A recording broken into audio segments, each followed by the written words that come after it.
Hey guys, Paul from Ashen Phoenix. It's New Comic Book Day for the week of October 4th. We're going to get started right now. This episode brought to you by Paul and Tim Do a Thing. We do a thing. 4 videos a week, at least 4 videos a week. A lot of stuff. You should check it out. Hey guys, it's Tim from Capes and Scowls, the comic book store. Team Ashen and Paul and Tim Do a Thing. It's a lot of stuff. Let's talk about all these trades. I got a bunch. So first up we have Heart Attack. The complete story here. One big thick volume from Image. We've got X-Men. This is the Mighty Marvel Masterworks. There's 2 different covers. This is volume 3, which covers issues 20 through 29 of X-Men. We have, there's a couple of these this week. The Webtoon original DC stories, Batman Wayne Family Adventures. I believe these are mostly like young adult, young reader kind of stories.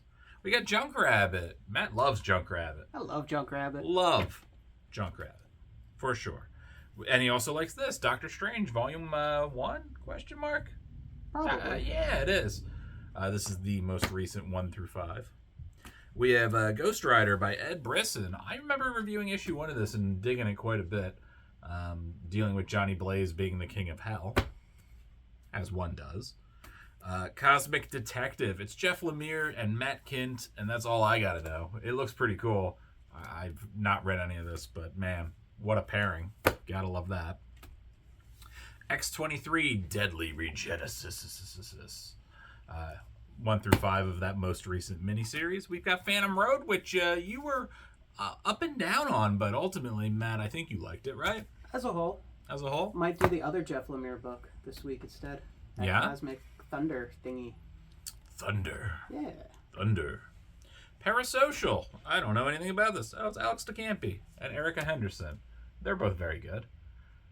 And it's got a quote from Kyle Starks. Well, that's just all right. My book, an incredible piece of comic booking. It's stellar. Well, there you go. That's all I got to hear. We've got some manga now. We got Night of the Living Cat, which I've read volume 1 of this. It's awesome. It's just if a cat touches you, you turn into a zombie cat. It's fun. Clementine, book 2. This ties in with Walking Dead and the Telltale game, I want to say it was. Volume 2, I feel like it's like 2 years later, but here it is. This actually came out last week, but we didn't receive it, because why would we? We have Shang-Chi and the Quest for Immortality, which looks kind of cool. It's a scholastic book. We have Diana and the Hero's Journey. These are really good. I've read one of these young reader stories. We have Superman, The Harvest of Youth by Cine Grace, which is a young adult story as well. Vixen, NYC. Again, here we are, webtoon book. Zatanna and the Ripper. Same thing, also a webtoon book. I'll have to check out a handful of these because they could be really great. We have Ghostmaker Clown Hunter by James Tynion IV. So just tying in a bunch of different Batman issues relevant to those characters. Batman, The Cowardly Lot. This is volume 4 of the most recent issues of Batman. Well, actually, no, this is the Tynion run. Hey, whatever, who cares? We got Batgirls, volume 3. This might be the end of the series. If not, there's one more. We'll see. DC Horror Soul Plumber. This is only available in hardcover prior. We reviewed it. It's alright. Local Man. I think, Matt, you read Local Man, right? I did. Interesting concept. Yeah. It's okay. Again, so much to read. People. You gotta like Tim Seeley. Yeah, It's I generally a very do. Tim Seeley story. That's fair. Spawn Origins Collection. It's up. The Origin Collection is up to volume 27, which is pretty epic, I think. It does not tell me on the back what issues it is, so I don't know. Use your imagination. The Witcher Omnibus Volume 2. I know people love this, and Dark Horse does a pretty good job with these. The art is amazing. And finally, I've got King Spawn Volume 3. King Spawn is definitely the Spawn book that I most gravitate towards. I like Sean Lewis. I like how he does dark stories, and this is no different. First pick, almost my pick of the week. This was so good. This is Batman issue 138. This is part 4 of the Gotham Wars. A lot happens in this book. We get a lot of revelations of what has been going on in the background of this war that is actually pushing the actual crux of the war, and the actual villain of this story, and we also understand the horrible lengths that Batman is going through to try to keep his family together, and the wheels are just falling off. The art is fantastic. The writing is amazing in this book, and you really start to feel some desperation for what's going on here, because it really feels like, for what feels like the first time, Batman has just completely lost it. And things have gone horribly wrong, and he is completely feeling like he is justified in the matter, and that makes him so much more dangerous. Amazing series. I really want to see how this one pans out. Okay, well, I like both my books, so I'm going to give a different book a chance to be my pick of the week. So here's Peacemaker Tries Hard. This is the final issue. And, boy, 6-issue minis are so good. Starks is so good at them. We get the final battle where Peacemaker is really, I mean, he's got his dog back, but he's definitely had some struggles in this book. Kind of learned that he's kind of a jerk. He's a little off and people don't like him. And he's struggling with that because his dog, Bruce Wayne, was kidnapped and his birthday, and nobody said happy birthday. So there is a big fight between the big bad that was revealed at the end of the issue. If you don't want to know who it is, I don't know, earplugs. It's Chemo. It is the giant, is the brain going inside of Chemo's body. Pretty wild. It has a couple twists and turns you won't expect. Some of them you might, but I really think this wraps up nicely and leaves it open for hopefully some more in the future, because I like the way he wrote Peacemaker, and I think the character deserves to be fun and feel like John Cena and just be cool, right? I liked it a lot. Definitely check it out. If you missed it, get it when it comes out in trade. Hey guys, Matt from Capes and Scowls, and I'm back to tell you about more comic books that I read. First up, I read Alice Cooper #1 from Dynamite Comics. I enjoy Alice Cooper's records, I enjoy the character of Alice Cooper, and I thought I would enjoy seeing Alice Cooper go to hell and fight some demons, and that's exactly what he does in this new Dynamite #1. It's a really cool concept. You get to see all of these, as they like to say, quote, 45 and older bands get picked off one by one as Satan himself decides he wants to become a rock star. So all of these other lead singers are being picked off one by one. Little does he know, Alice Cooper is actually a demon slayer, and he's going to slay some demons. Alice Cooper #1. Check it out. He slays demons. And my pick of the week, it is Marvel Gods issue #1. I love this book other than the price tag. This is expensive. But this is an amazing story. Hickman does an amazing job creating this story where you were building some of the largest kind of feelings in the Marvel universe.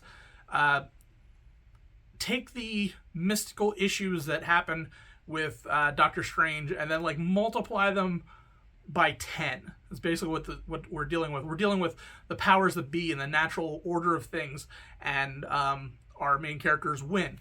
So we're learning a lot of like how, yeah, Doctor Strange, I'm sure all this stuff is happening, but like you're like this far down the rung of like everything happening in this, and it's really showing such an amazing world building thing, and it's kind of hard to do with such a already built world like Marvel, but this still manages to really give you a solid story, beautiful art, and man, this is a dense read. This took me like 45 minutes to read through, and I was rushing. So like, despite the price tag, this is worth the read. The art is beautiful. The story is fantastic. I want to see more of this. Hopefully not with the $10 price tag. But this is, if you have the extra money, if you have a short bin this week and are looking for a flyer, this is definitely the one to grab. So good. Art is fantastic, and the writing is superb. Hopefully Hickman is on this for a while, so that way it doesn't get screwed up like X-Men. All right, it's time for my pick of the week. Paul, do you know what my pick of the week is? I have no idea. I haven't been paying attention to nothing. What? Yeah, I haven't paid attention to nothing. I haven't been paying attention to anything. Right. Why did that sound drunk? I don't know, Paul. Why you sound like nothing to pay attention to you? Sorry. I'm deeply offended. I always listen to you when you talk. It's probably why my head hurts so much.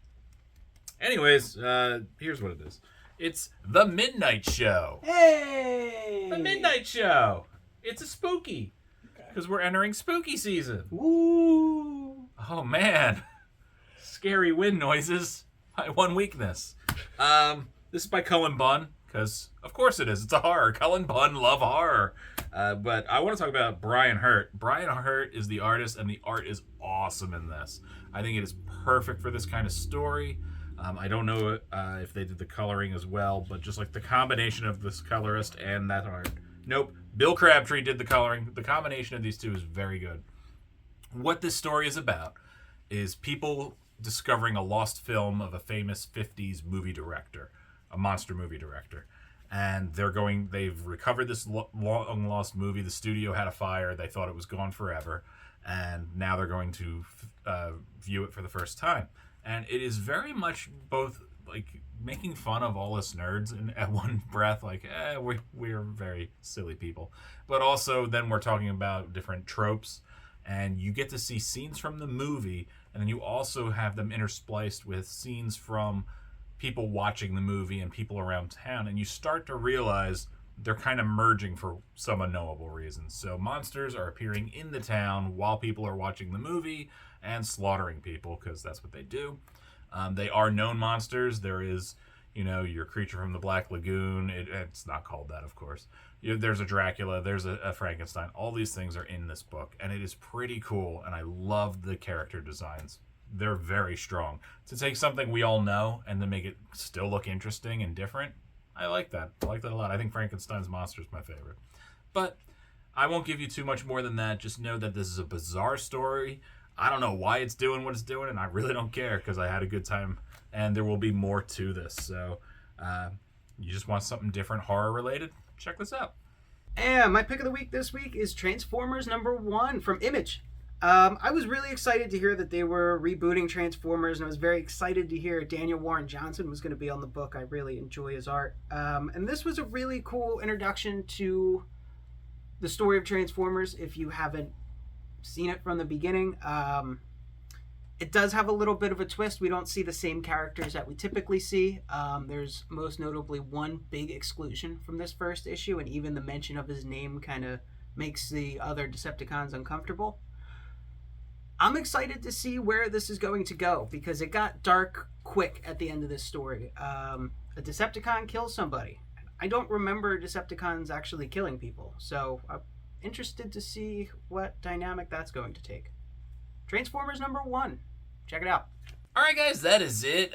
Thank you for hanging with us and just being excellent viewers of the channel. I appreciate that. There is new Campfire Ashes podcast every Friday this month. That is a lot of Campfire Ashes. Maybe too much. Slow down. Maybe you pace it yourself. Well, I only do this once a year. Because it's spooky season? It is. Yeah. So is it a 2 from you, 2 from her? From Yes. Justina? Mm-hmm. That's good. So, hey, 2 of them are going to be just top-notch, the greatest thing you've ever heard. And the other 2 are even better. Paul, you thought I was going to I was expecting that shoe to drop. Yeah, no, it didn't. I like both of you very much, and you're both good at writing. This theme is going to be haunted objects and haunted locations.